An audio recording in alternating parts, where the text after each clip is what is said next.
It's become very clear that it's not who pops the question that's important, it's what the response is. Is it I do or is it I don't? Because you know that in modern day time, these times we are in, sophistication, and freedom of speech has brought some women to the limelight. And then they ask a partner, someone they would like to do life with, will you do life with me? So at that time, it's not who is asking. No one's focused on that. But when the person responds and says, I do, they are placing their life in your hands. They are saying, my dreams, my aspirations, my goals, I hand them over to you. Welcome, it's Weekend Deal. We began our conversation yesterday, and we had very interesting knowledge that we took away, and we hope you did too. Today we expect more. We have another set of guests here in the studio to have the chat with us. My name is Thelma Obaze. Patience, Louis. How you doing today? You look amazing. I was going to say the same thing. You took it right out of my mouth, girl. You look amazing. Now, as a single person, you are complete. You are whole and ordained by God to fulfill purpose at that time. Please, singles, you're complete in yourself and you cannot give what you do not have. So develop yourself. Put love in your heart and you will get love.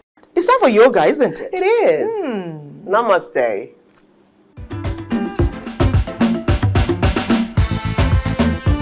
Raise your knee, walk towards your trunk.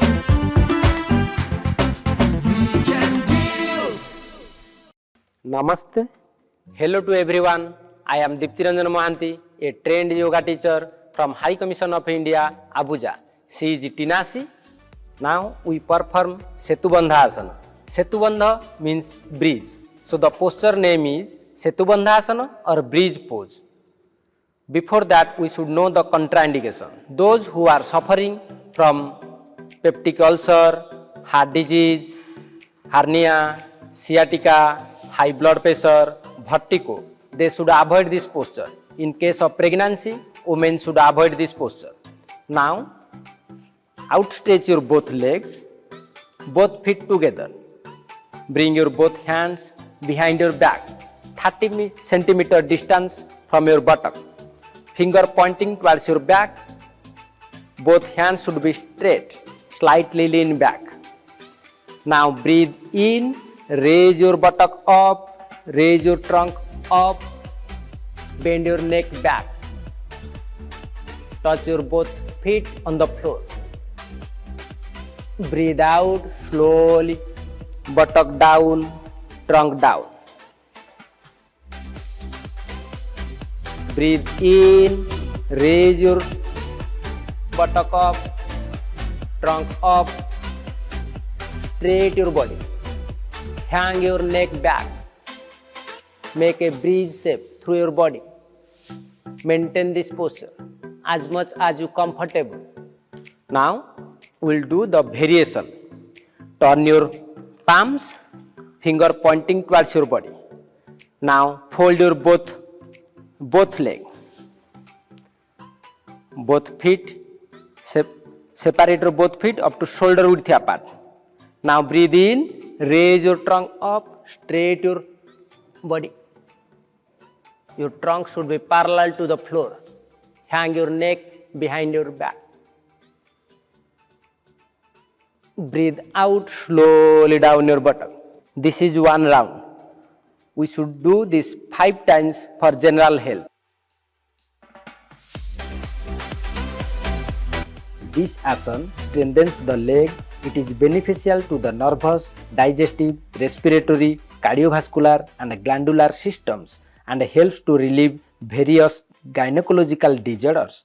It generally strengthens the shoulders, thighs, and wrists, and also tones the lumbar region of the spine. Thanks for joining this yoga session. See you next time. Namaste.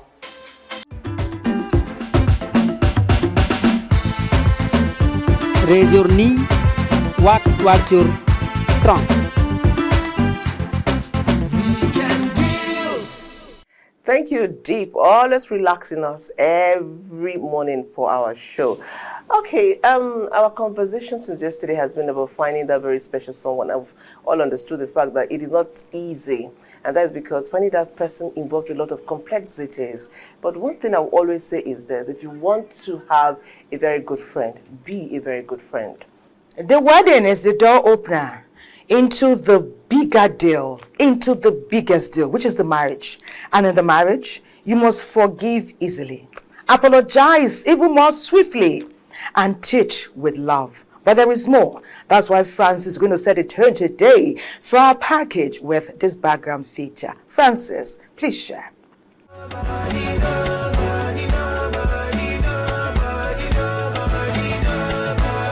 Life is all about relationship, and the search for a life partner holds significant importance, reflecting both individual aspirations and societal expectations. The importance of being in a relationship and searching for a better half in Nigeria is deeply rooted in cultural and societal values.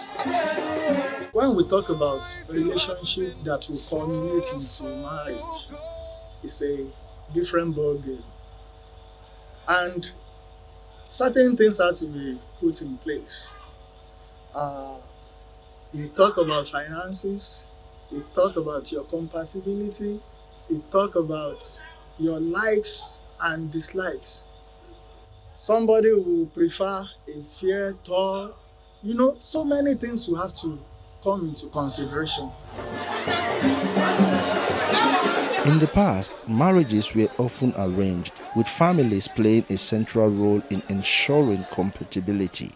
Today, individuals have more agency in choosing their partners, leading to a shift from communal to individualistic approaches.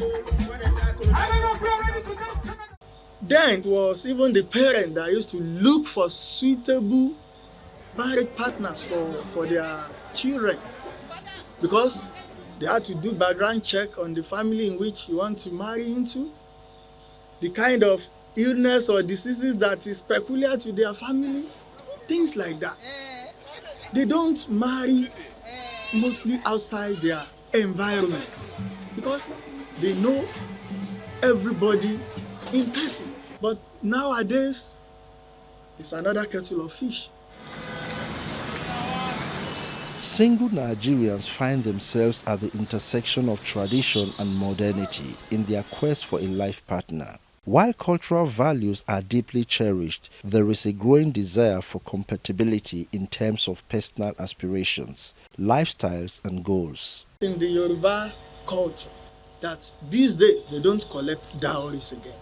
They will write it, it will be included in the list that they will give to the suitors for them to bring for the traditional marriage rites. Do you get it? But once that money is handed over to the bride's father, he's going to hand it over back to the family of the husband that their child is not for sale.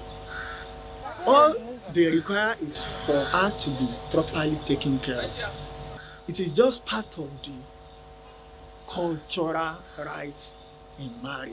But elsewhere, it is a big deal.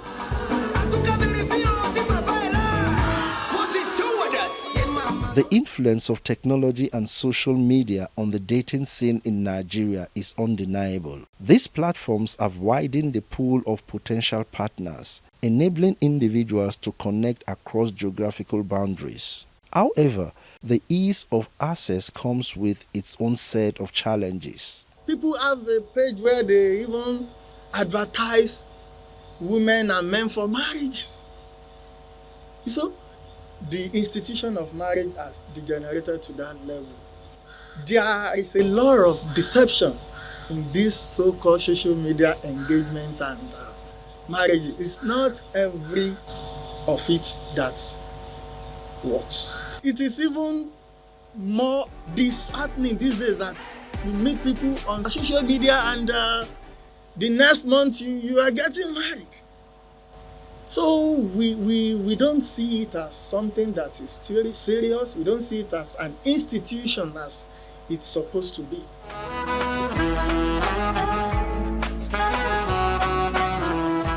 The economic landscape plays an important role in the quest for love and the search for a better half. Economic stability can provide a foundation for individuals to focus on building meaningful connections, while economic uncertainty may introduce additional complexities into the equation. Finance is an important aspect of marriage. The Yorubas will say, "Àtìgbéyàwó ò tẹ́jọ́, owó ọbẹ̀ ló ṣòro." That is, it's easy to get married, but how to feed the woman is the big issue. So there is no way you can leave finances out of marriage if you want to have a stable.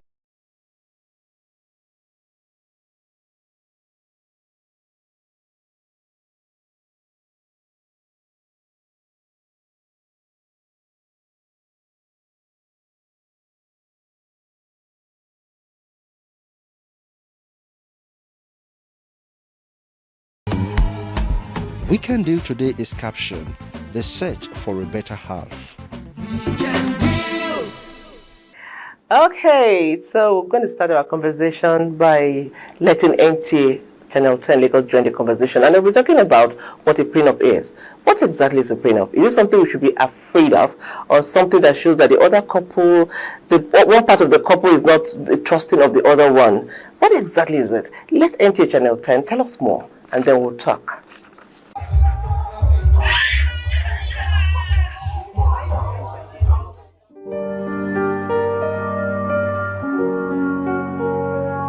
It's a written contract enter into before marriage, or a civil union coming together to enable them to select and control the legal rights they acquire upon marrying, and what happens when their marriage eventually breaks up by death or divorce.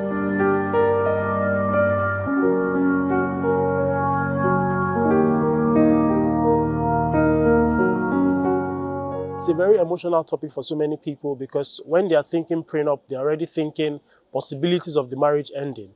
But it's a reality we have to face. So I always advise, do it with an open mind and be prepared for whatever will happen.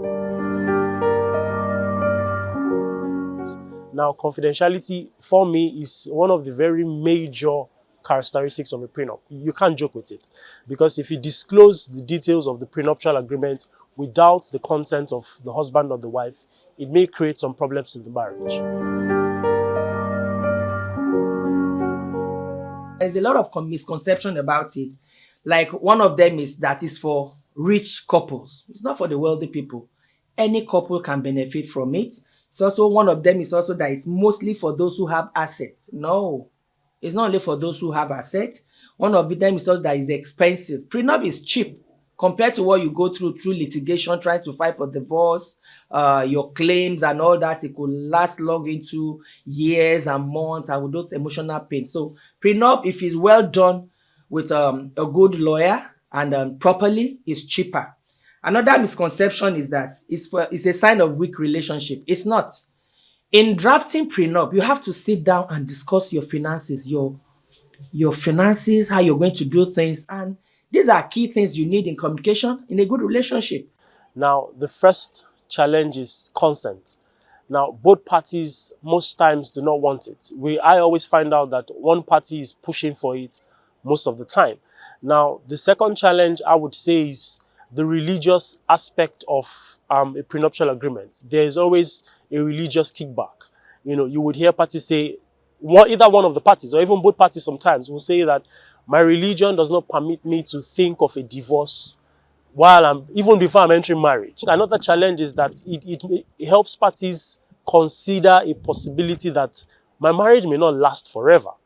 Now, I don't want to get to that point where if there are issues between me and my partner, or if my partner dies before me, I don't want to start thinking of what will happen to my assets. Everyone tends to know what they are entitled to. So, and then it will help you even in the relationship to know what to do. You're not afraid of what if something happened, maybe a situation where somehow maybe another woman shows up and then you're like, what is going to be the lot of me and my children? No. So there's financial clarity. There's protection of separate property. Separate property are properties that you already have before coming into marriage. And then when you are drafting the prenup, you can decide to say, these are my family inheritance. These are businesses that are not coming into this marriage. It helps parties mutually decide what they want for their marriage. Now, I'm saying this as a major benefit because if you don't make this decision before the marriage and your marriage ends up in divorce, it will be challenging to start making those decisions at the point of a divorce.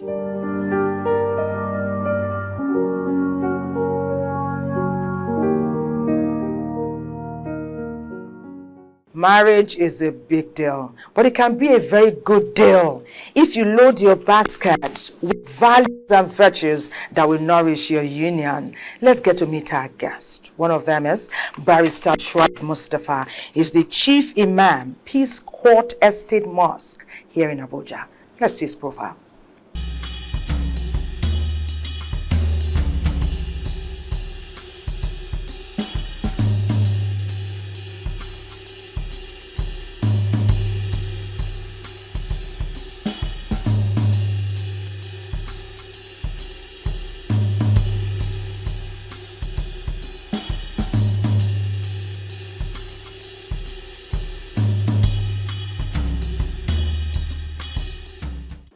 Imam, you're on air. Want to say hello? Good morning and hello to everyone at home, everywhere we are watching us.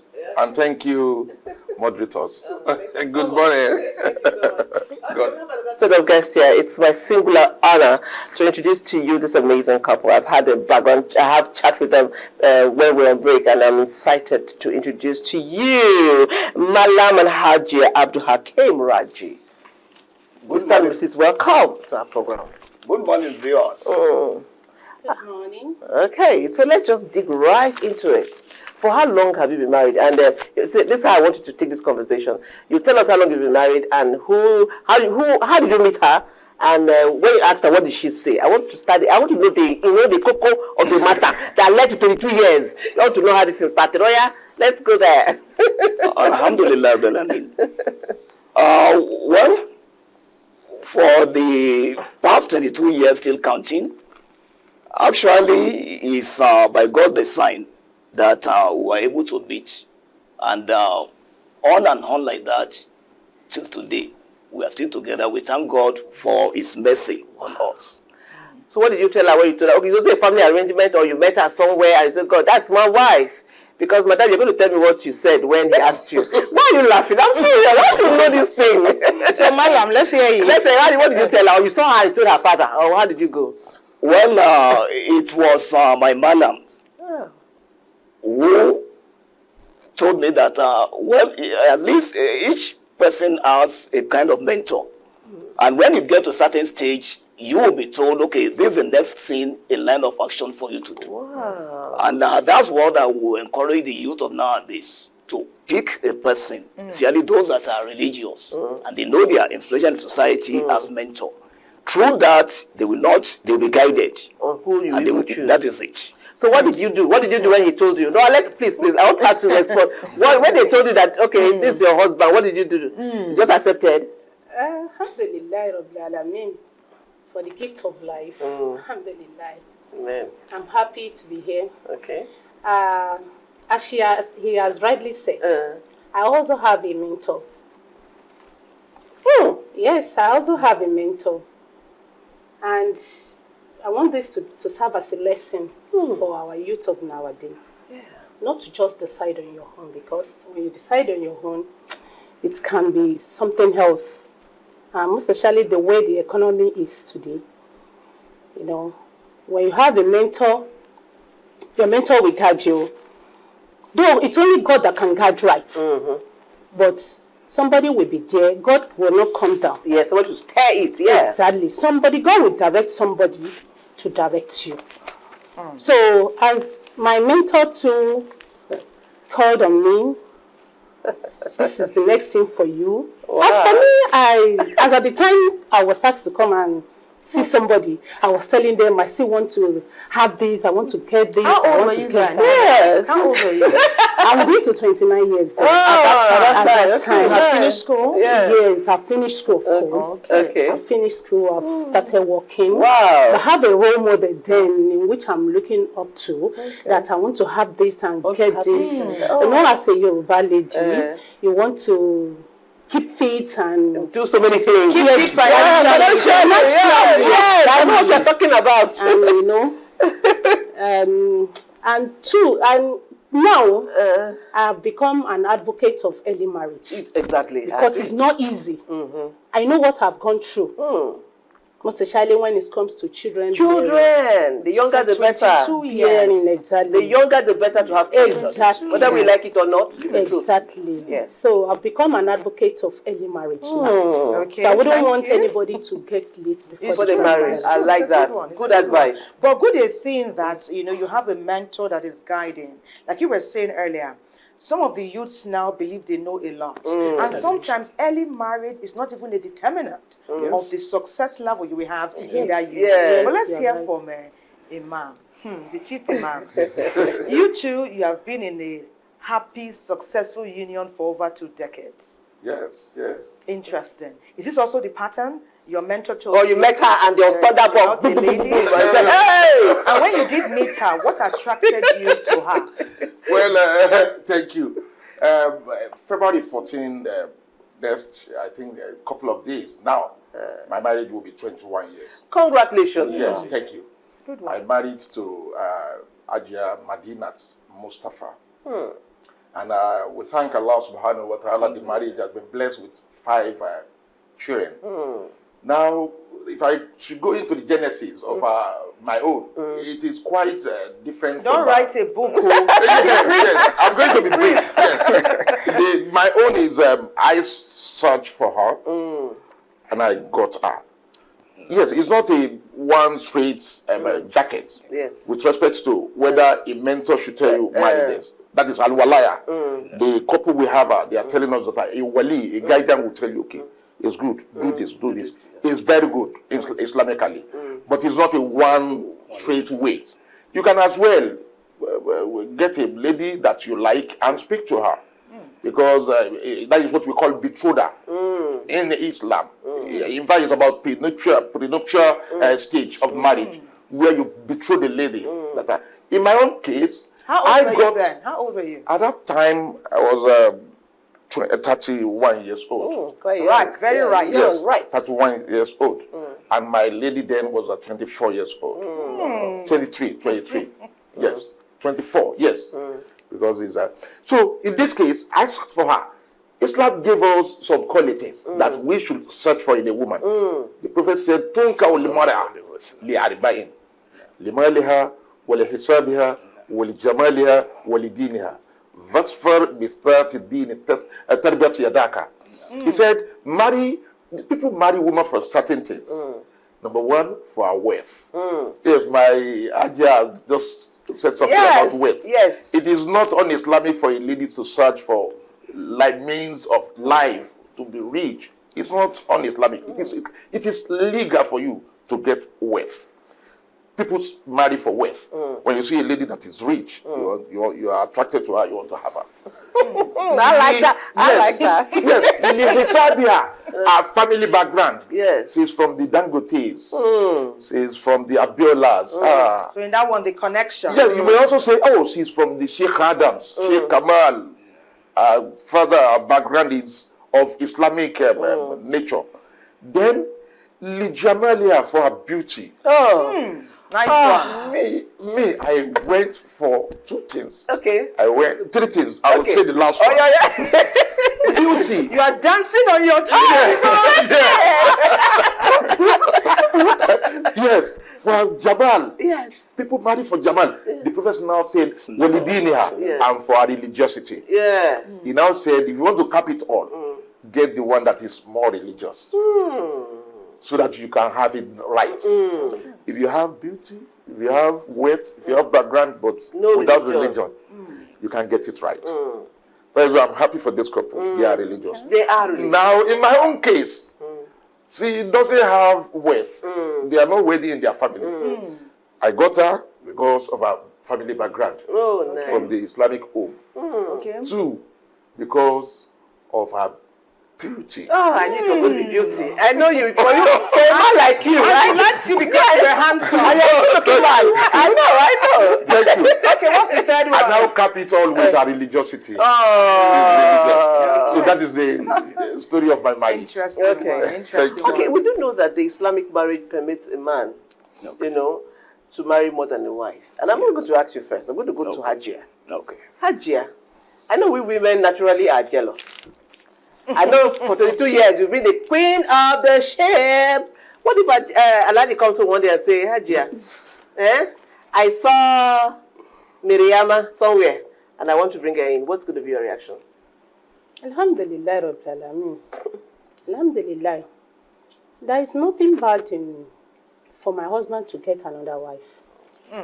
Yes, because it's according to my religion. It's, you can say it's sunnah. Even if you look at the verse that talk about that in Surah An-Nisa, where Allah said they should marry more than one wife. In that verse, Allah did not start with one wife. He starts with 2. So, in that, the tafsir of that verse was saying there is one instinct Allah built in a man that one cannot satisfy a man. So if Ashna said my husband should not get the second wife if he wills, Yes. that means I'm saying that the word of Allah is nothing. Wow, that's deep. It's yes. I'm a religious person. Yes. Alhamdulillah, to some extent, Allah make it easy for me. Because it's only Allah that give hidayah. Guidance. Okay. So, you know, it's not easy Yes. for a woman to have another woman beside you Yes. in your husband's house. It's not easy. I wouldn't lie. It's not easy. Thank you for your honesty. Exactly. Thank you for your With the honesty. prayer, I always pray that, oh Allah, make it easy for me. Oh my goodness. I've not experienced it before, but I came from a polygamous home. And I know what has transpired. You know, the polygamous home, the way, you know, it used to be hell on earth.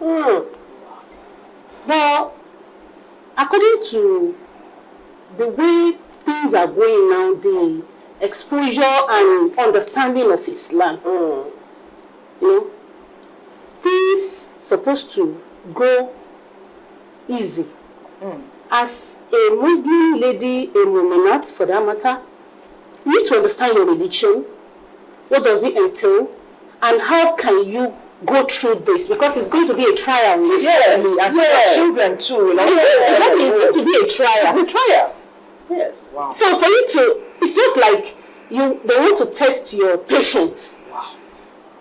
Yes. But I also say that I want to ask Madam something because Hajia, you have humbled me today. Yes. And I love your honesty. Yes. Because like Patience started earlier in the conversation, she said, women sometimes, many times, most of the time, we tend to be a bit jealous. Yes. It's not easy to have another woman come to your home to share it, and she also be claiming rights. Because you will do the full marriage right. Yes. But let me ask you, Malam, you know there are cases where a Malam can marry a non-Muslim and she converts. Okay. But a woman cannot marry, a non-Muslim if she's a Muslim. When we began this conversation, you said for now, because you don't have any particular plan for now, but in the future it may happen. You've heard Hajia's concerns. Yes. What will you take into consideration were you to even glance or even think of it? You've heard what she has said clearly. She has opened a very delicate matter. Please come on board and handle it with that same level of delicacy. Well, just as she has rightly said, the issue of polygamy is a religious injunction and which nobody can erase that from the Holy Book. So even going against it, what you are saying indirectly is that you are not a Muslim, you are not yet a believer. That's the simplest interpretation you can give to it. So going by the issue of polygamy, is a religious injunction. If you do it, you have the reward for it. And Allah rightly said in that particular verse that if you know you will not be just for wahida, that is, you maintain that one. But the contention has to do that what are the level of justice? Okay. To what extent? So when you are talking of justice, do you want to say a woman that gave birth to 3 children should be given the same allowances like the one that have up to 7 children? That's not the justice Islam is talking about. So that's why the issue of justice in that particular verse come to play. But when you are saying you are just, the budget you allocate for a woman that has 3 children and that of 7 children, they are different. It is based on the number of children that you appropriate the allowances to them. Okay, so but I was the referring to justice the which is qualities, the qualities you will seek. Okay. You already have a peaceable, wonderful, lovable Hajiya. So what qualities will you be seeking? I went to a dictionary to just, what is a dowry? And they said it's the money given by the bride to the groom's family, and I was offended. We are going to Yola, right? Now, okay, so let's go to Yola and see. They will tell us more about this and more. Don't go away.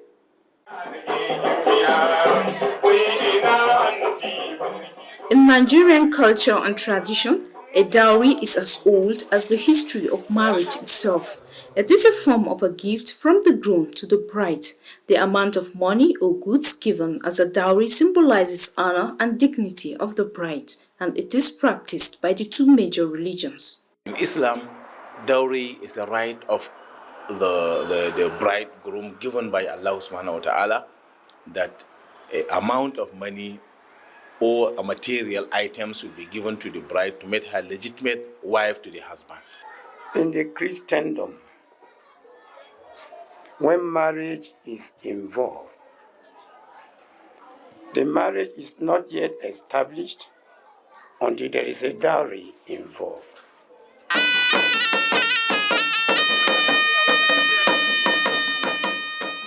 In northeastern part of Nigeria, there are several cultural practices in marriages apart from payment of a dowry.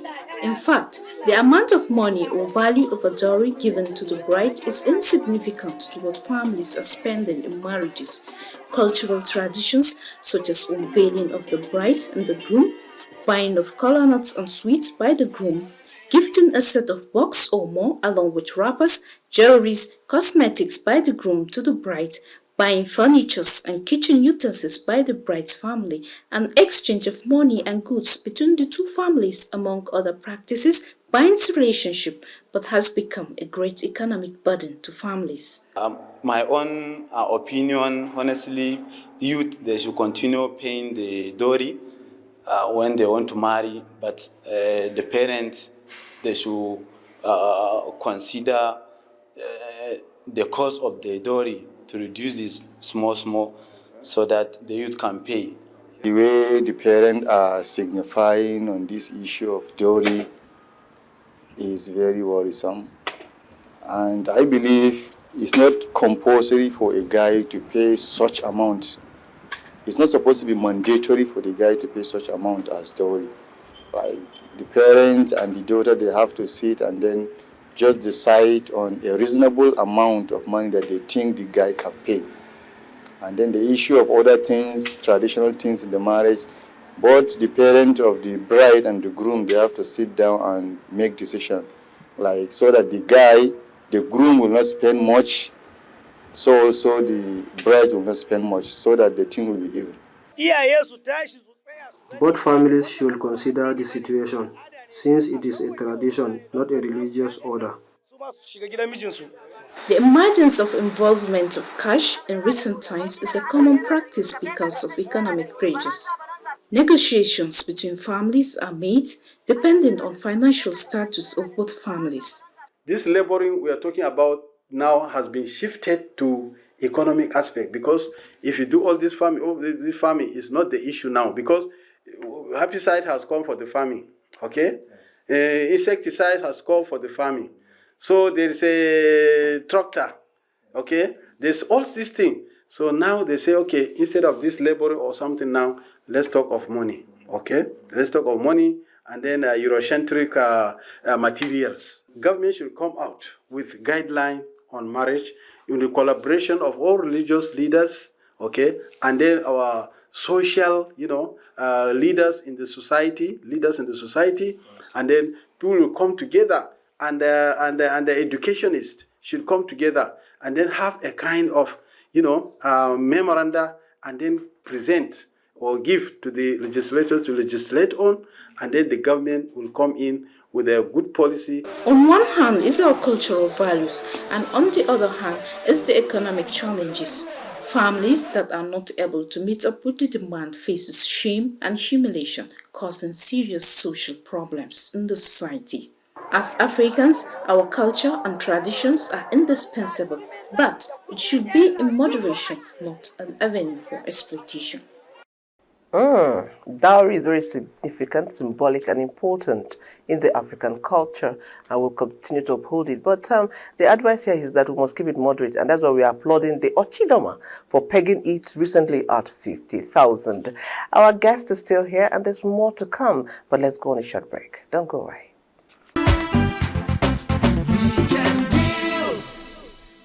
Before the break, we heard from Malam and Hajia, and they gave us different dimensions of what is important, what is relevant in Islam, and what they are focused on, because they are religious people and they've kept it together for 22 years.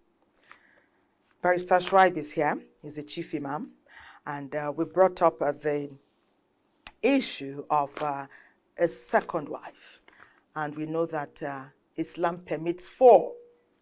And but some people do life with 1. Some Muslims do life with 1. Some do life peaceably with 4. So what I was asking Malam earlier, before we took the feature from Yola, was nowadays, you have a wife, a first wife, who is peaceable, wonderful, loves you. You want to pick a second one, which is good too. What qualities are you looking for? Because you have 2 women from 2 different generations. Yes. Perhaps different opinion, different outlook. Yes. What will you be seeking in? Because you want somebody who will contribute to the peace in your home, Yes. and not to bring disorder or disharmony. Yes. Chief Imam. Yes, thank you. The question is a beautiful one. And I'm going to answer it from this angle. Men naturally, just like the Ajah said the other time, we are polygamous in nature. No one single woman can satisfy a man. Men have lustful disposition for women.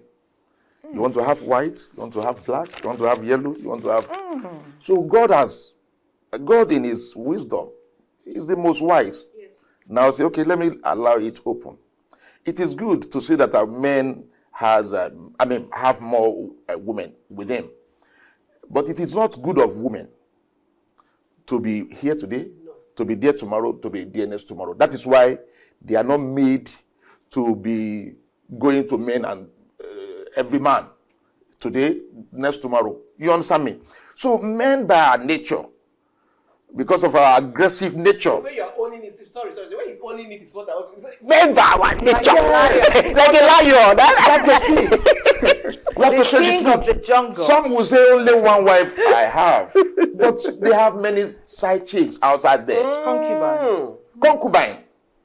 And it is good for you to do the lawful thing than to do it in an unlawful way. True. Yes. True. If you marry, you earn reward. True. I associate myself with Malam on that, with the couple of on that.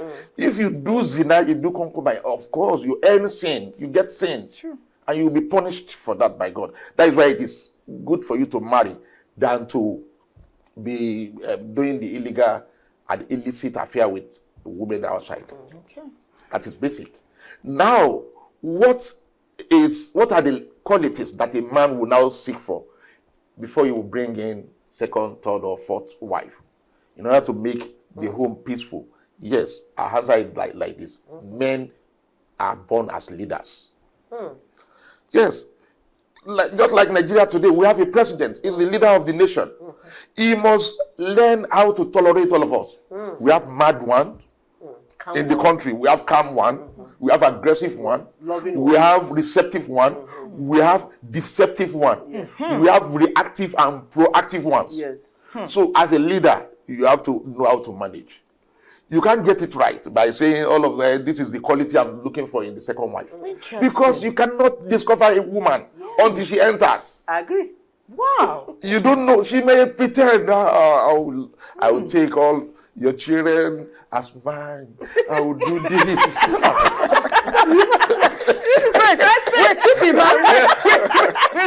And we are seeing a lot of it happening nowadays. Divorces, both in the Sharia court and in the normal conventional courts. Okay. And what is causing that is because you don't know one another. Yes. You do what we call black market marriage. Okay. It is only when there is light you now say, so this market is is better. Okay, but Barrister, bring us back, because you talked about the leader being able to manage as all leaders. types. Yes, you have to know how to manage them. You have to be speaking to your family from time to time. You call them together. Yes, this is what I want in this home. Let us love one another. Then put God first. I have my issues with that. And the issue is this: we are all human beings. We are fallible. Yes. And I do know the Holy Book says that there must be justice in the home. Yes. Understand? Yes. Now, in bringing a woman home, you have a wife at home. Like, I mean, yours 20 years, this 22 years. Yes. You're bringing another woman home. Yes. Will she be part of that decision? The one at home, the Weregida? Yes. Should she be part of that decision? Okay, I want to marry Elma to bring into, I want to marry Telma into the home. Will I go to Hadia and say, Hadia, there is Telma, and I want to bring her home? Should she be part of that? Because I have a whole lot of friends whose husband did not even tell them. Yes, you are very correct in that. You have to discuss with her. Okay.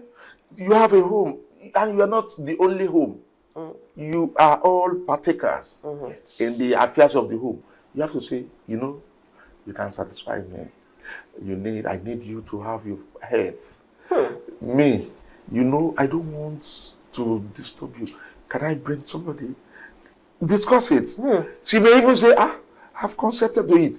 But if she says no, try to prevail on her. You know how you brought her into your home. You should also know how you can calm her down. Many of them will not accept, except those who have fear of God in them like this. Yes. Okay, that's what it's an injunction. It's an Islamic injunction. Honestly, that Allah says, Mafna, it started from 2. That is to tell you, men, I know you. Don't deceive us. Let us hear from Mala. Let me now say. Whether we like it or not, the rich also cry. Yes. Even if there's lots of colors, we know we have to manage it well so that we can take care of the children we already have and the family extended and nuclear. When you bring in another one, expenses are also going to follow. With the times that we are in, how well situated can one be? And especially when dowry is involved. Yesterday, one of our dailies talked about the northern culture. People talking about the expense that some families incur in bringing a woman into the home. And it got to a point where someone was saying it should be the groom's family to take that responsibility. It should be the bride's family. But tell us. Okay, let me pick it from that aspect of consideration of which is being put on wealth as a major determinant in getting more than a wife. Well, that is erroneous belief. Let me put it that way. Allah subhanahu wa ta'ala has said categorically in the Quran, that the issue of wealth, the riches, we are not the one that is providing it. Even if we have a wife, that does not mean everything is okay. So the more wife you have, that one may even give you access to more wealth. And it has happened in the time of the prophet. When a companion came to him and complained about hard situation in his home, Salam told him, marry another one. He came back and said, this thing is getting worse. He told him again, marry the third one. He came back for the third time. Rasulullah told him, marry the fourth one. It was that fourth wife he married that knew how to knit clothes. And she taught the other wife. That was why they became merchants. And they were exporting clothes and they became rich. And they didn't just complain without taking the proper action and taking to the advice of the prophet. Okay. They will have become wretched. So that is from that. And Patience is itching to speak to that. Yes. Patience will. I'm just looking. I can't even talk about this. I don't even know, honestly, know how to speak to this or to react to this. But again, my question before this was: can you truly, as a man, do justice to 4 wives? Even with one man and one wife. The issue of justice, yes, just as my imam has rightly said, is all-encompassing. Okay. And he said that it's all-encompassing. Allah subhanahu wa ta'ala, no, God knows that. It's only God that is just. True. The issue of justice belongs to God. But you have to make that move. Okay. You should not be found one thing where it is humanly possible for you to do that justice. Okay. It is those aspects that you should not cross the red line of God. Okay. So, but the other aspect, leave it to God for him to decide. Okay. Let me say something. Let me have something. Let me have something on that. A feature now. Okay. Yes, something. Allah even said that. إنكم لن تستطيعوا أن تعدلوا بين النساء ولو حرصتم. You can never be just among them.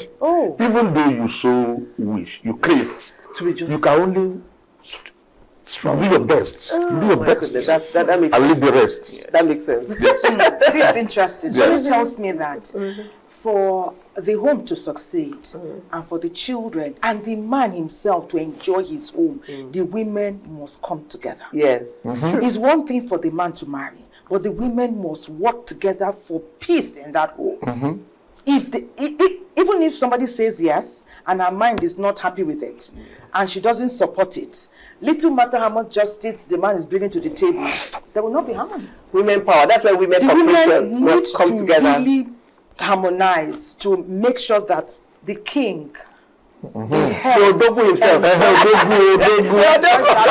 So please keep calling and seeking their consent for every major decision you seek to take as the head of the home. But anyway, we're talking about love. You know, this heart, the heart is inside, it's not, you can't see it. So someone will tell you, I love you. I will take care of you. I intend to buy you that car. You saw the Rolls Royce, it will fit you now. I'm going to get it for you. It's all wash. It's the action. Beyond the talk, anyone can say, talk is cheap. It's action that speaks louder than words. Our concern today is about finding that person that will stay with you for the rest of your life. Someone that you're going to be happy with. So, I'm going to be asking a question. Let's talk about before marriage. Okay. The young Muslim boys and girls. Whether we like it or not, the times have passed. Yes. People are looking at their mentors, whether we like it or not. We must be take cognizance of where we are now as a people. Definitely. What would dating look like? Let's say our young boys and girls at the university coming out and trying to find that perfect person. What would dating look like? Is dating even a prayer? No, yes. Will you even date? Yes, first. Are you expected to actually meet somebody on your own and say, "Mommy, Daddy, I found Mr. A and B," or what is pre-marriage journey? What is the pre-marriage journey going to look like? Well, the issue of pre-marriage journey, which is popularly referred to as dating, yes, as far as Islam is concerned, is not in support of that to some extent, and it has reasons. Looking at the society in which we are, a lot of things come in between that dating period and the actual marriage, yes, and which Islam wants to protect and prevent people from indulging in them. True. So it's because of the affairs of those, the would-be couple, that is being protected. That is why Islam does not encourage that. But we have a lot of ways which Islam has advised that if you want to go into marriage, this and this and this should be done. Let us know this thing. The first one has to do with the intention. Okay. You want to marry, everything has to be in line with the intention which you have. The Prophet has said that action shall be judged according to the intention. What intention do you have in going into marriage? Is it just for the fun of it? Or is it to establish what Allah subhanahu wa ta'ala has said in the scripture? Or is it because people are marrying and I too am getting old? I should have somebody by my side. So that intention matters. If it's for the religious purpose, that's when anything that come into that marriage, you'll be having reward for it. Okay. Even if you smile at your wife, you get reward. Even if you go to the inner room, you are being rewarded. For doing that? Yes, we are worshipping. It's part of it, because if you do it illegally, you'll be punished. Okay. So if you do it in the right way, you are getting Allah's reward. Just as you are praying, you are fasting, you'll be getting the reward for it. Okay, Hajia, I still want to clarify this. You've said it in a very, no, I want to still come on that issue. Let's say a young Muslim boy sees a young Muslim girl he likes. What should he do? Can he go to her and say, sister or beautiful woman, I like you? What does it just go straight to the parents? Is there not going to be any form of friendship between the guy and the girl before they make it known to the family? You know, what? I'm talking about that time. Dating? Is courtship the same as dating? It's courtship before the family know. They said they are both in school, or they both made themselves in the US when they went to school. What should they do? Alhamdulillah, Bismillahirrahmanirrahim. After the intention, as he said, that intention comes first in everything. Yes. And the intention, you have to purify your intention by saying, I want to do whatever I want to do, lillahi wa rasulih. Then you will go according to how Islam wants it. You don't have to go straight to the lady. Because first, you don't know the lady. Oh my goodness. He said earlier on that you cannot know a woman until the woman comes in. You won't. We women, we can pretend. True. Yes, no, let's say a better truth. True, yes. But not all, though. Not all. Because pretense is a heavy word. That means you are trying to be something that you are not. We can. Know that I didn't say everybody pretends. Or don't we can pretend out there. Men cannot know hers. Totally. Women cannot know them. Men, we can't know them really. Yes. Before you can say you know somebody, you would have been together with that person, sleep with that person, dine with that person, do so many things with that person. For you to know the person. And you are seeing somebody from afar, you cannot conclude. So what do you do? That is when the issue of asking for hands come in. You now look for those. First thing is after the intention, you pray that God, this journey I want to embark on, guide me on this journey. That is when you bring in the istihara. Istihara is a prayer in Islam. You do 2 rakah, you recite that prayer to guide you. And then before you do istihara, quote unquote, don't decide yet. Because if you have decided that I want to marry Mariam, so I want to start doing istihara on Mariam. Your mind, for the fact that you have grown a love or you felt feeling for Mariam, the thing will be going to Mariam. But can I ask you something? Do you tell Mariam that you are interested in her, or you just see from afar and you begin to keep a friendship, but you don't let Mariam know? First thing is you may not allow her to know and start praying since you have set your eyes on her. Of course, you have somebody, you will see somebody. You will be in the neighborhood. It might be a neighborhood, it may be in school, it might be anywhere in your office, wherever. Once you have set your eyes, you have feelings. Oh, I would like this lady to be my wife. Start praying. Then you do, after the prayer istihara, that comes in istishara. Istishara means to seek guidance, seek advice. Those who know this lady, start doing some underground investigation. Exactly. Asking, Madam Tema is your friend. What do you know about Madam Tema? How can my family, Madam Tema? Okay, first, ask well. I mean, I'm told I should take a message or two because we have been chatting and they are coming in and they are speaking to this issue. This is what someone says. Abdul Yusuf from Zaria says, polygamy has become more essential in our contemporary world. This is a reality and only Allah is just. we can only do our best. For us Muslims, all efforts should be made constantly to draw the attention of all parties involved that this is a divine injunction. We have 4 components for nikah. The first one is asiga, which is al-khitiba. I like you. Allow woman to talk. I like that. To say, well, I don't like you. You don't force a woman into marriage. One comment from each of our guests. Do I start with the Chief Imam? Well, my advice is this. Let us love our families. Let us keep the bond strong. Let us also have good intention with our women. Let us not be hard on them because they are very soft. Allah has created women for us to support us, to give us peace.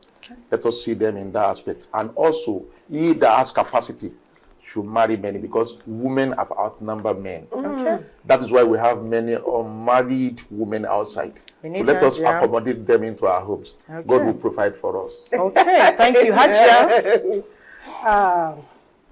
I would like to advise people to look for patience and be patient as a woman. Women outnumber men, and it's even what has been said. Allah's it's an injunction. habit that it will get to a time that number of women will outnumber number of men. We have that in our books too. So we need to be patient and accommodating. We tolerate our co-women because we should put ourselves in their shoes. If we have a daughter, a friend, a sister that have not got married and is becoming of age, what will be our own feeling for the lady? So, and for the person that wants to know what to look for, you have to look for a lady that is patient. Beautiful is not everything. Yes. Because at times goes on, it will fade. Surely. So look for a person that is patient because with patience, every problem will be solved. Yes. With patience, every problem will be solved. Malam. So may Allah help us. Amen. Thank you, Hajia. Well, my own take home is that for the couples, there must be love, patience, tolerance, and forbearance in the family. If we get it right at home, the larger society will get it right. Okay, we are wrapping up our show, and like I said yesterday, here we understand the fact that when a couple is happy, the family will be happy, and if the family is happy, the society at large will be better for it. So let's start the beginning on real notes. Let all look inwards, give what you want, love. Give to receive, and your words are not enough. Your actions should speak louder than your words. And of course, we Super Eagles the birthday.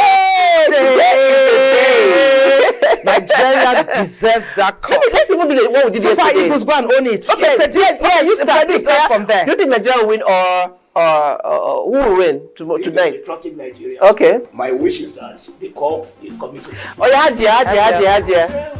Win the match and the cup comes in. Barrister Imam. Allah has sanctioned it.